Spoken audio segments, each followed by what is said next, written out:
Hola, buenas noches. Vamos a iniciar el foro de discusión del tema coinfección VIH tuberculosis, correspondiente al módulo 6 del diplomado Apolo. Para empezar, vamos a presentar al panel. Tenemos al doctor Javier Tondopó, a la doctora Leticia Valderas Argüello, a la doctora Maribel Galvez y a la doctora Azarel, y su servidor, el doctor Juan Carlos Velasco. Para iniciar, vamos a compartir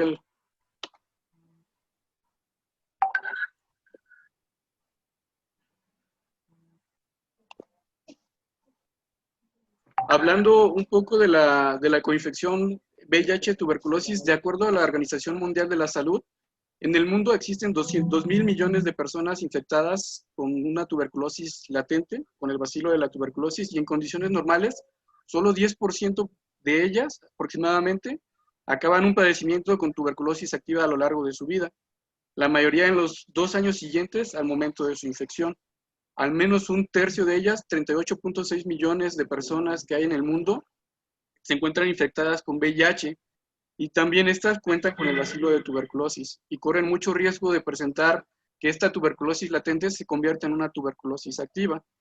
El virus de inmunodeficiencia humana debilita el sistema inmunitario, por lo cual aumenta la probabilidad de que la infección latente por tuberculosis progrese a una enfermedad activa, y esto se dice que se incrementa en este tipo de población hasta 50 veces el riesgo de sufrir tuberculosis en pacientes, comparado con pacientes que no están infectados con VIH.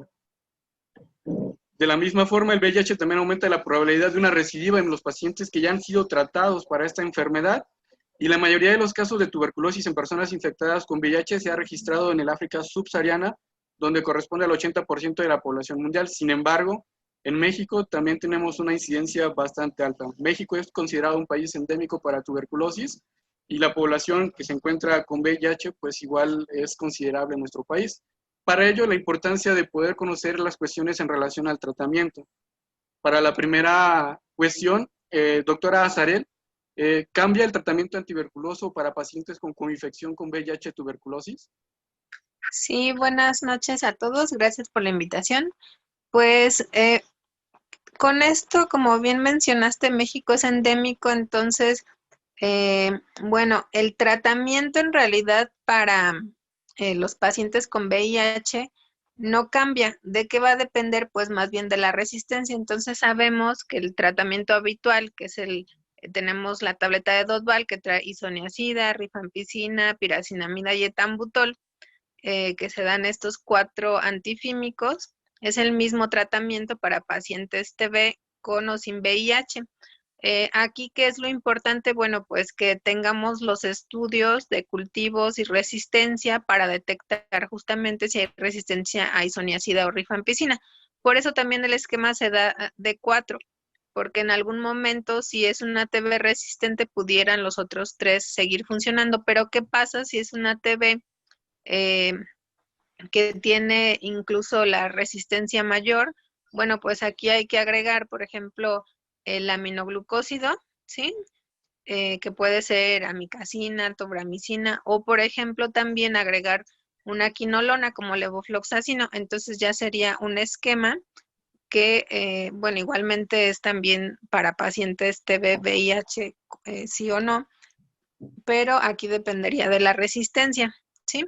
En cuanto allá tuviera otras resistencias mayores, como por ejemplo a la quinolona o al aminoglucósido, ya sería una tuberculosis multidrogo resistente, que ya se tendrían que utilizar otro tipo de medicamentos. Pero bueno, esto es lo que podemos decir, y si está subregistrado definitivamente porque nos faltan cultivos o pruebas de resistencia pues a nivel nacional. Entonces sí es mucho mayor de lo que se considera a nivel epidemiológico. Ok, doctora, muchas gracias, doctora Azarel. Definitivamente conocer el tratamiento, como comentaba bien, no se modifica tanto, pero algo que es muy importante es como los pacientes con VIH se encuentran en un estado de inmunosupresión, pudieran presentar algunas alteraciones en cuanto a la presentación de la enfermedad, es decir, que no únicamente sea una tuberculosis pulmonar. Para ello, doctora Leticia, ¿cuánto tiempo es de tratamiento antituberculoso para los pacientes con coinfección con VIH tuberculosis? Bueno, generalmente el tratamiento, ¿verdad? Es diario, de lunes a sábado hasta completar 60 días con rifampicina, isoniazida, piracinamida y etambutol, ¿sí? Y lunes, martes, miércoles, una fase de sostén, que son 45 dosis, ¿verdad? Esta fase es con isoniazida y rifampicina. En el caso de la meningitis tuberculosa, que aparece en un 5 a 10% de los pacientes, el tratamiento va a ser hasta completar 1 año o 9 meses. Generalmente se completa, las guías recomiendan que sea 1 año de tratamiento, ¿sí? La enfermedad diseminada, que no es pulmonar o es extrapulmonar, es un 38% de frecuencia la que vamos a tener. Hay variantes progresivas, rápidas, ¿verdad? Que van a causar insuficiencia respiratoria y sepsis. Esto es en un 5% de los casos.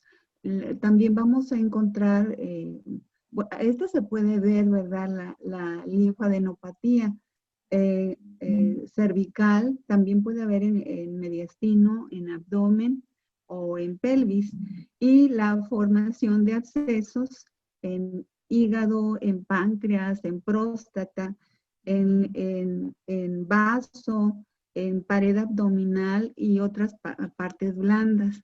Como ya vimos, las guías recomiendan al menos 1 año de tratamiento, ¿verdad? Y el asunto es pensar en ellas porque generalmente se nos puede ir el diagnóstico. Como ya vimos, no es tampoco frecuente, ¿verdad? O sea, un 38% es un porcentaje bastante alto. Y ahorita con las nuevas drogas, ¿verdad? Para las multiresistencias, ha curado más de 85% de los casos en 6 meses. Es una droga aprobada por la FDA el 14 de agosto del año 2019.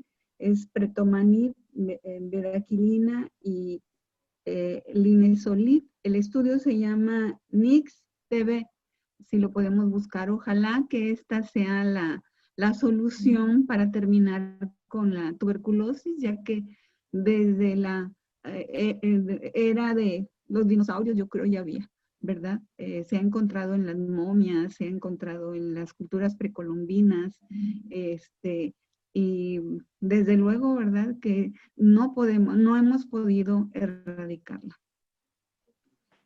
Muchas gracias, doctora Leticia. Definitivamente, conocer parte del tratamiento, el tiempo es muy importante para poder garantizar la buena evolución de los pacientes. Doctora Maribel, en cuanto a los pacientes que ya no hicieron terapia con antifímicos, ¿existe algún esquema antirretroviral recomendado para los pacientes que son portadores de esta coinfección? Mire, buenas noches, compañeros. En este caso estamos hablando de un ATV y sabemos que en todas las pacientes que tienen tuberculosis se les debe de iniciar de manera inmediata el tratamiento antirretroviral. ¿Qué opciones tenemos de tratamiento? Sobre todo, acá nos ponemos a pensar en el tercer fármaco, ¿no? Que es el que nos da que elegir, ya que el backbone pues no tiene mayor impacto. Dentro de los esquemas más recomendados para inicio de tratamiento, aunque es uno de los esquemas más antiguos, es el efavirenz, sigue siendo también uno de los favoritos para el tratamiento en aquel paciente que tiene coinfección con tuberculosis y VIH. Es el de mayor experiencia y aunque sabemos de los efectos adversos del efavirenz, el riesgo es, el beneficio es mucho mayor al riesgo de los efectos adversos que presenta el efavirenz. Hay varios estudios que nos hablan sobre el inicio de tratamiento y el impacto del tratamiento antirretroviral y de la tuberculosis en el paciente coinfectado. Entonces, en varios estudios vemos que el VIH, en aquellos pacientes que presentan VIH en etapa avanzada con unos CD4 menores a 50 CD4, pues el tratamiento debe ser inmediato, el TAR, dentro de las primeras 2 semanas, ya que mejora la sobrevida de los pacientes. En estos tipos de pacientes incrementa el riesgo de presentar SIRI. Sin embargo, el beneficio de supervivencia supera los riesgos.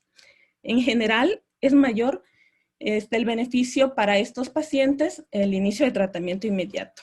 En aquellos pacientes que presentan CD4 mayores a 50 células, el tratamiento antirretroviral se dice que se debe de iniciar de manera temprana. Esto significa que debe ser por antes de los 2 meses de haber iniciado el tratamiento antirretroviral, se debe de iniciar el tratamiento antituberculoso. Esto nos proporcionará un buen equilibrio entre los riesgos de muerte, de SIDA y de desarrollar un SIRI. Ok, doctora Maribel, muchísimas gracias. Dejo la siguiente pregunta abierta para quien quiera contestar. Algo que debemos considerar definitivamente son las interacciones medicamentosas. Definitivamente el tratamiento antituberculoso y la terapia antirretroviral conlleva que podamos tener algún efecto, tanto por disminución del efecto de los antirretrovirales como de la alteración del fármaco, de los fármacos antifímicos. No sé si alguien quiera comentarnos cuáles son las interacciones entre la terapia antirretroviral y el tratamiento antituberculoso y el sistema enzimático que se ve afectado. Bueno. ¿Ok, doctora Leticia? Sí. Generalmente todos tienen interacciones con la rifampicina, ¿verdad? Por el citocromo P450. Entonces, aquí entran la etravirina, la rilpivirina, el darunavir, el elvitegravir, el cobicistat y el vitegravir, y todos los IPs. Entonces, está contraindicado dar cualquiera de estos medicamentos porque interaccionan con todos ellos, ¿verdad? Yo quisiera montar un poquito más entre lo que es las interacciones potencialmente entre los medicamentos. Ya sabemos que pueden resultar en una inefectividad de los medicamentos antirretrovirales, un incremento en el riesgo de toxicidad por los medicamentos. Las interacciones entre estos medicamentos generan efectos adversos, siendo los más comunes aquellos antirretrovirales de primera línea y los medicamentos antituberculosos. Lo que más hemos visto, por ejemplo, en la consulta, que es el exantema, una neuropatía periférica que puede ser causada por la isoniazida, la streptomicina, o una toxicidad hepática o una toxicidad mitocondrial. La rifampicina induce la actividad, como bien dijo la doctora, del citocromo P450, que es un sistema enzimático hepático que metaboliza los IPs y algunos otros antirretrovirales como el vitegravir, como el maraviroc, y así disminuye sus niveles séricos de manera significativa y compromete la efectividad del tratamiento antirretroviral. Los inhibidores no nucleósidos son aquellos medicamentos que son metabolizados en menor grado. Los IPs y son uno de los medicamentos que afectan este mismo sistema enzimático y pueden aumentar los niveles de rifampicina, lo que incrementa el riesgo de la hepatotoxicidad, ya que sabemos que la rifampicina es un potente inductor de las enzimas del sistema del citocromo P450, por lo que disminuye en un 75 a un 90% las concentraciones plasmáticas de las dosis de los estándares en los IPs. Por ello, el uso simultáneo de la rifampicina y el IP a dosis estándares está contraindicado, ¿no? Una opción de reemplazo en estos casos pudiera ser el uso de la rifabutina. Ok, doctora María, muchísimas gracias. Doctora Sarel. Sí, bueno, para recordar también que si bien el efavirenz tenemos mucha experiencia, la resistencia primaria en el país es alta, por eso se dejó de utilizar ya como esquema inicial ahorita y se prefiere iniciar con inhibidores de integrasa como raltegravir, dolutegravir, ¿sí? En este caso en TB también son una buena opción, sin embargo recordar que debemos doblar la dosis. Y entonces ahí no tendremos el problema de la resistencia que podamos tener con efavirenz, porque estos pacientes a veces pues sí vemos que fallan al esquema. y se quema todo, ¿verdad? Y nada más un detalle más, que a veces se nos olvida en los pacientes con TB la importancia de la vitamina B, del complejo B.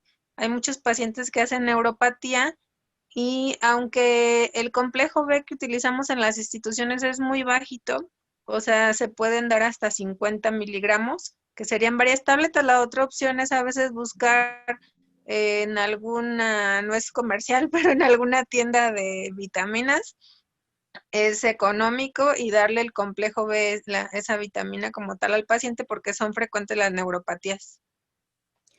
Como una última opinión sería en aquellos pacientes que ya tienen instalado un tratamiento antirretroviral y luego se presentan con un caso de tuberculosis, pues en eso tenemos una herramienta, ¿no? Que es la página de interacciones de Liverpool, en el cual podemos checar las interacciones, ya que a veces hay algunos pacientes que ya tienen esquemas que nos causan bastantes interacciones con el tratamiento antituberculoso. Doctoras, muchas gracias. Definitivamente es un punto muy importante para poder considerar. Doctor Javier, una pregunta en relación al inicio del tratamiento antituberculoso en aquellos pacientes naive en los cuales ya se les diagnostica la coinfección con tuberculosis. ¿Hay un tiempo oportuno, hay un tiempo adecuado?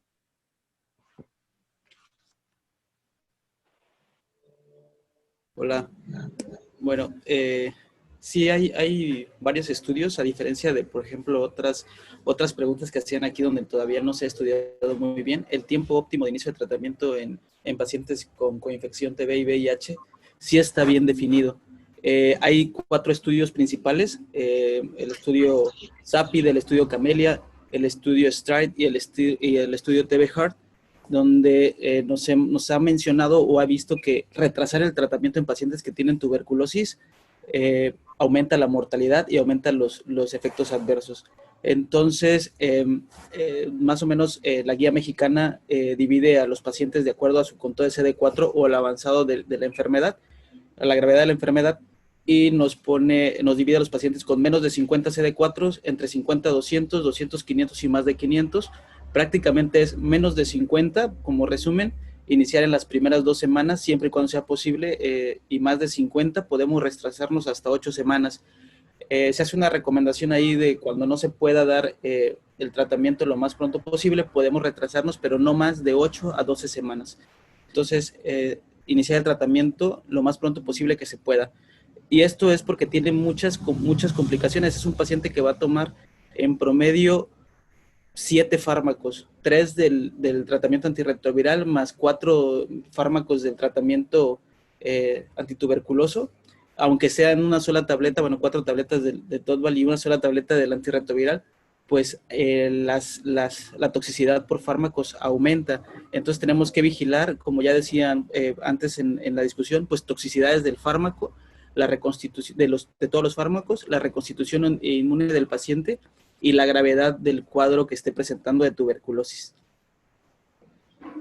Gracias, doctor Javier. Definitivamente es importante entender el término de sindemia, es un término ya de bastante tiempo, y esto nos habla que es la suma de 2 o más epidemias o brotes o enfermedades concurrentes o secuenciales en una población con interacciones biológicas que pueden exacerbar el pronóstico y la carga de la enfermedad. Definitivamente tuberculosis y VIH es una de las sindemias también consideradas. México es un país endémico, por lo cual también debemos conocer ampliamente cada uno de los puntos del tratamiento que ya hemos comentado, la parte del diagnóstico, las herramientas de diagnóstico, poder identificar a aquellos pacientes que tengan el riesgo de poder hablar. A pesar de que no lo comentamos durante este foro, también es importante comentar que la tuberculosis latente en pacientes con VIH pudiera también considerarse desde forma inicial una profilaxis en aquellos pacientes en quienes se demuestre la tuberculosis latente, de acuerdo al estudio temprano, donde se demostró que pacientes a los cuales se le da profilaxis con isoniazida pudieran mejorar en cuanto la sobrevida en esta coinfección. Dejo de compartir la presentación. No sé si alguno de mis compañeros más quisiera agregar algo, sino para poder concluir este foro. De acuerdo. Sí, pues es un tema muy extenso. Sí. Yo creo que algunos otros detalles son muy importantes, sin embargo, pues será ya tema de otro foro, ¿verdad? Por la extensión del tema. Gracias. Gracias también a todos. Sí, nada más yo considerar que cuando se hace una modificación del tratamiento antituberculoso por una toxicidad en el paciente, habrá que recordar siempre que el tratamiento antituberculoso tiene prioridad a corto plazo sobre el tratamiento antirretroviral, ya que es un tratamiento pues con 6 o 9 meses o un año que tendría prioridad para el paciente, ¿no? Así es. Damos por concluido el foro. Muy buenas noches. Buenas noches, compañeros.